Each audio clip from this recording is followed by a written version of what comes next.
ہم ضروری سمجھتے ہیں کہ اس موقع پر قسم القرآن اسلامک انٹرنیشنل یونیورسٹی ملیشیا کے ماہر استاد حضرت مولانا ڈاکٹر محمد ابواللیث خیرآبادی صاحب دامت برکاتہم کا شکریہ ادا کریں کہ انہوں نے ہماری ادنیٰ دعوت کو قبول فرمایا اور اپنی بے پناہ علمی مصروفیات کے باوجود ملیشیا سے سفر کر کے ہندوستان تشریف لائے اور ہمارے اجلاس کو زینت بخشی۔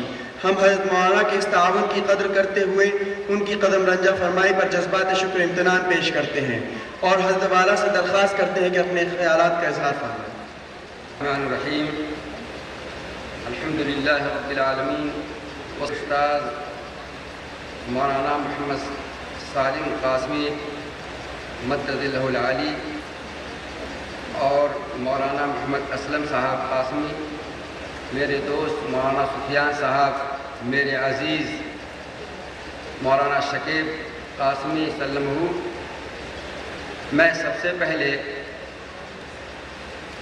اس بات پر شکریہ ادا کرنا چاہتا ہوں کہ مولانا محمد سالم صاحب دامت برکاتہم نے مجھے اس قابل سمجھا اور مجھے یہاں آنے کی دعوت دی۔ میں ان کا ایک بہت ہی ادنا سا شاگرد تھا، یہ دل سے شکریہ ادا کرنا چاہتا ہوں۔ مفتی محفوظ الرحمان صاحب نے صحیح فرمایا کہ کہاں سے شروع کروں۔ حجت الاسلام اکیڈمی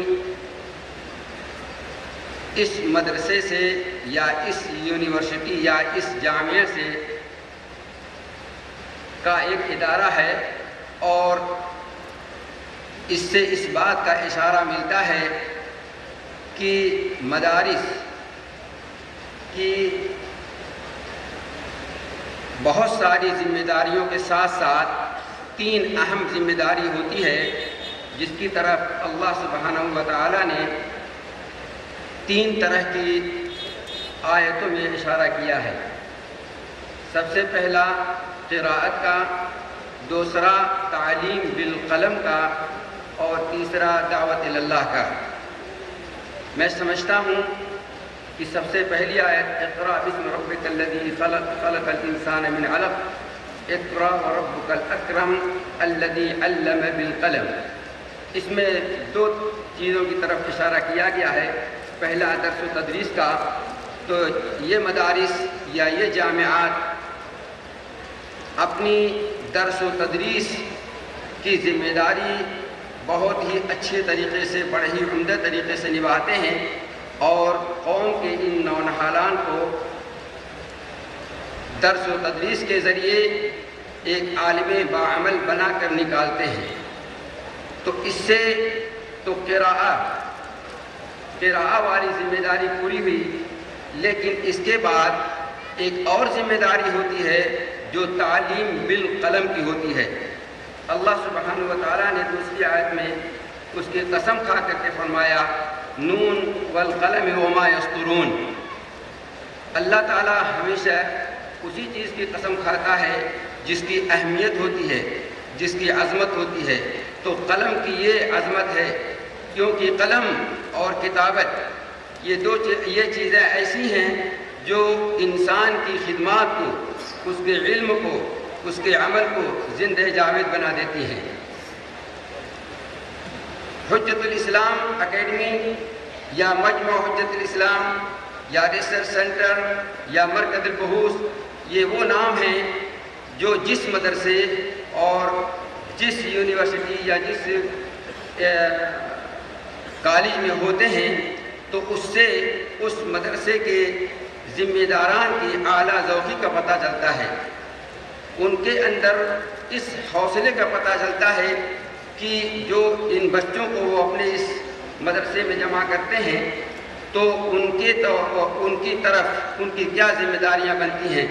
صرف یہی نہیں کہ انہیں پڑھا لکھا کر کے مولوی بنا کر کے بھیج دیا جائے، بلکہ ایک ذمہ داری یہ بھی ہوتی ہے کہ ان کو بہترین مصنف بنایا جائے، بہترین مقالہ نگار بنایا جائے اور اپنی بات کو کہنے کا ڈھنگ سکھایا جائے، جس سے کہ وہ اللہ سبحانہ و تعالیٰ کے دین کی طرف لوگوں کو دعوت دے دیں۔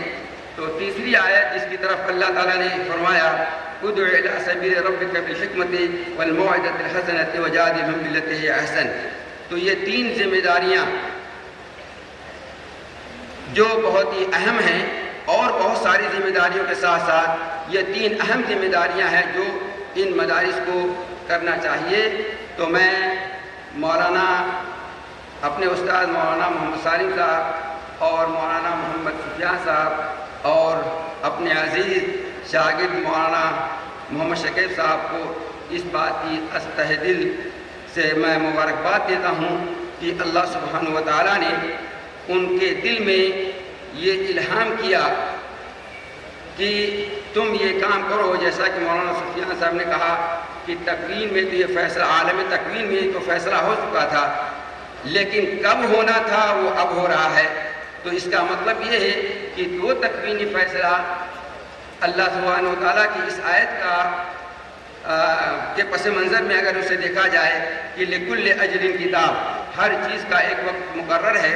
تو جب اس کا وقت آیا تب وہ ہوا. اور جو کام مولوی شکیب سلم اس وقت کر رہے ہیں یہ در حقیقت بہت ہی محنت کا، بڑی جد و جہد کا اور فولادی ارادے کا اشارہ دیتا ہے. جن 6 کتابوں کا انہوں نے ذکر کیا، ان 6 کتابوں میں ایک کتاب العلوم والاسلام یعنی سائنس اور اسلام کا ترجمہ ہے، جو میری نظر سے بھی گزرا. کچھ تھوڑا بہت کام میں نے بھی اس میں کیا. قاری طیب صاحب رحمۃ اللہ علیہ نے جس انداز سے ایک چھوٹی سی حدیث کی تفسیر عربی ترجمے کے بعد میرے خیال سے 75 صفحے میں آئی، کسی نے اس انداز سے اس حدیث کی تفسیر نہیں کی جس میں انہوں نے عناصر اربعہ اور پھر ان عناصر اربعہ سے موالید ثلاثہ یعنی مٹی، آگ، پانی اور ہوا، اور پھر ان 4 عناصر سے 3 چیزیں پیدا کیں، جمادات، نباتات اور حیوانات. تو اللہ رسول اللہ صلی اللہ علیہ وسلم نے اس حدیث میں فرمایا کہ اللہ تعالیٰ نے جب زمین کو پیدا کیا تو وہ ہلتی تھی، اس طرح جیسے کہ کشتی پانی پہ ہلتی ہے. تو پہاڑ پیدا کیا اور اسے کہا کہ اسے پکڑ کر رکھ، اور جب اس کو پیدا کیا اور وہ زمین تھم گئی تو ملائکہ کو بڑا تعجب ہوا کہ اتنا طاقتور ہے یہ پہاڑ. تو انہوں نے سوال کیا اللہ تعالیٰ سے کہ اس سے طاقتور کون ہے؟ تو کہا کہ لوہا. ظاہر ہے لوہا وہ پتھر کو توڑ دیتا ہے، پتھر لوہا کا نہیں توڑتا. تو کہا کہ اس سے بھی کوئی طاقتور ہے؟ تو کہا کہ آگ جو لوہے کو پگھلا دیتی ہے. کہا اس سے بھی کوئی طاقتور چیز ہے؟ کہا ہاں پانی آگ کو بجھا دیتا ہے. اس سے بھی کوئی بڑی طاقت والا ہے؟ کہا ہاں وہ ہوا ہے. اور پھر کہا اس سے بڑی کوئی طاقت؟ تو کہا یہ وہ انسان ہے جو صدقہ اس طرح کرے کہ دائنے ہاتھ سے صدقہ کرے تو بائیں ہاتھ کو بھی صبر نہ ہو. تو اس حدیث کی جو حضرت شیخ نے تفسیر بیان کی اور سائنس کو جس انداز سے انہوں نے بیان کیا، اس کا تعلق حقیقت میں یا تو اس کتاب کو پڑھنے اور پڑھ کر سنانے سے ہے، اور اس طرح سے تقریر میں اس کو بیان کرنے سے زبان عاجز ہے. اس کا مزہ لینا ہو، قاری طیب صاحب رحمۃ اللہ علیہ کی زبان کا مزہ لینا ہو کہ ایک ایک چیز کو، چھوٹی سے چھوٹی چیز کی جو تصویر کشی وہ کرتے ہیں، عکاسی کرتے ہیں، وہ ہم لوگوں کا دماغ حیران رہ جاتا ہے کہ کتنے وہ دقیق الملاحظہ تھے کہ ایک ایک چھوٹی ایک ایک باریک چیز کو بھی وہ اپنی تقریر میں بیان کرتے تھے اور اپنی تحریر میں بند کرتے تھے. تو چونکہ یہ کتاب بھی حجت الاسلام اکیڈمی نے چھاپی ہے اور ہیں، اور جو کوشش اس حجت الاسلام نے کرنی چاہیے ہے کہ اچھے طلبہ پیدا کریں، وہ جو لکھنے کی، جن کے اندر لکھنے کی صلاحیت ہو. تو صحیح بات ہے سازی کا کام انجام دے رہی ہے اکیڈمی، اور طلبہ کو چونکہ سارے ہی طلبہ ہیں، علماء کرام موجود ہیں، اس لیے جو بھی دیگر مدارس کے لوگ بھی یہاں پر ہوں تو انہیں بھی اس بات کی کوشش کرنی چاہیے کہ صرف پڑھا کر کے انہیں فارغ نہیں کیا جائے، بلکہ کچھ ذہین طلبہ جن کے اندر محنت کا جذبہ ہے انہیں بنائیں، اور تقریر، تحریر اور تدریس، ان تینوں میدانوں میں انہیں اعلیٰ سے اعلیٰ تعلیم دیں. اور میں پھر اپنا اس اجلاس کے منتظمین کا شکریہ ادا کرتا ہوں اور اپنی بات اس پر ختم کرتا ہوں. وآخر دعوانا الحمدللہ رب العالمین.